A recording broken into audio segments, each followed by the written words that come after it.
If Warnia could just get that magical medicine for him, he knew he could shake off his current troubles and feel as strong and healthy as he did 10 or 20 years ago. When Warnia walked in holding the miracle cure, Cedric struggled to sit up, his voice trembling a little as he asked, "Warnia, did Mr. Wade give you the medicine?" Warnia nodded eagerly and presented the pill to him with both hands. "Grandpa, this is the magic medicine Mr. Wade prepared. Here, take it." "Excellent," Cedric repeated excitedly, then asked, "Has Tristan Finch taken his?" "He has," Warnia said. "Mr. Finch took only half a capsule, just like Mr. Wade instructed, and all his old injuries and chronic ailments are completely gone. It's incredible." Hearing this, Cedric grew even more excited. He said, his voice shaking, "That's unbelievable. So fast. Get me some water. I need to take this right now." A family member immediately brought him a glass of water. The children and grandchildren of the Smith family stood before Cedric, waiting to see the miracle happen. They were all hoping that he could live for a few more years and continue to protect and provide for them. So they too were eager to see him get better after taking the magic medicine. Cedric shakily swallowed the pill with the warm water. After the pill went down, it immediately released a surge of energy that coursed through his entire body, flowing through all his energy channels. Right after, Cedric felt as though his entire body was being flooded with new strength, so he decided to try and stand up without his cane. His family members were extremely nervous, afraid he wouldn't be able to get up and would fall, so they were all ready to rush forward and catch him. But, to their astonishment, Cedric stood up easily with just a little effort. Without any help, Cedric stood firmly on his own 2 feet, not shaking at all. He felt the power surging in his legs, and he immediately found the courage to take a step forward. He took a solid step. He wasn't hurried or tired. There was no panic, no hesitation, no shaking, and he wasn't even out of breath. Everyone was in shock. Was this really the same frail old man? He seemed as spry as someone in his 50s or 60s. Cedric regained control over his body and his strength. He was so excited that he tried to walk a few quick steps, and he was fast and steady. This made him incredibly excited, and he burst out laughing. "Ha ha ha! This is incredible! Simply incredible! Mr. Wade is practically a god."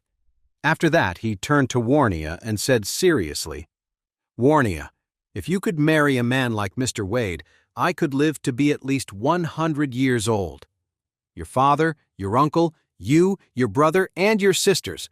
It's possible for all of you to live for 100 years. If a family has 3 straight generations living to be 100, that family becomes legendary, and no one could ever shake it." Warnia was still in shock. Her grandpa had been on his deathbed, and Charlie had saved him.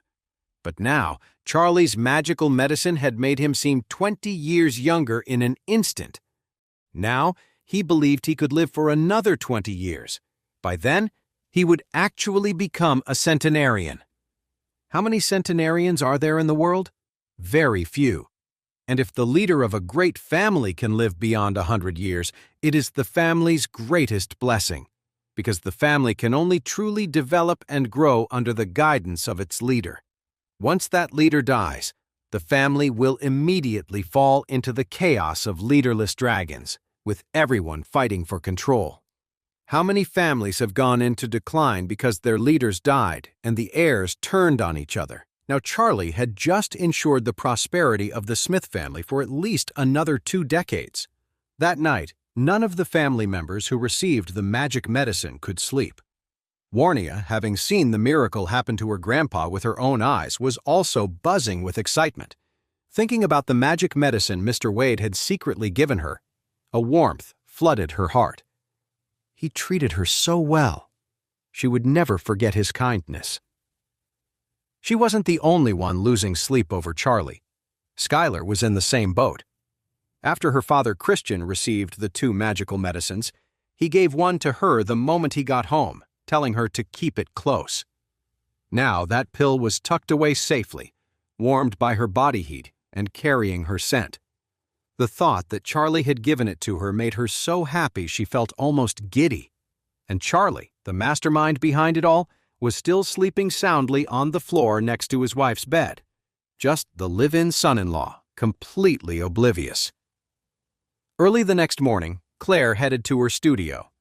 After many days of hard work, her studio was finally coming together and was almost ready for its grand opening. Charlie offered to help, but she was determined to build her business with her own two hands. Charlie understood how she felt.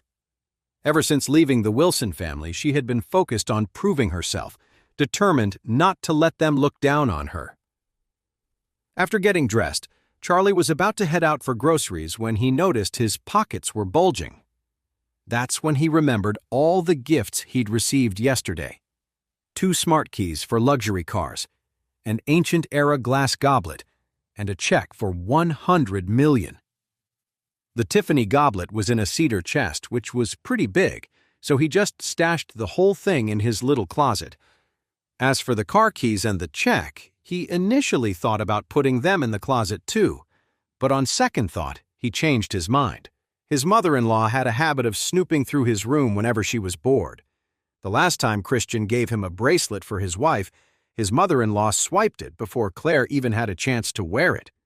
If she found the $100 million check and the smart keys to 2 luxury cars, she would definitely take them for herself. More importantly, if she found them, there was no way he could explain where he got them.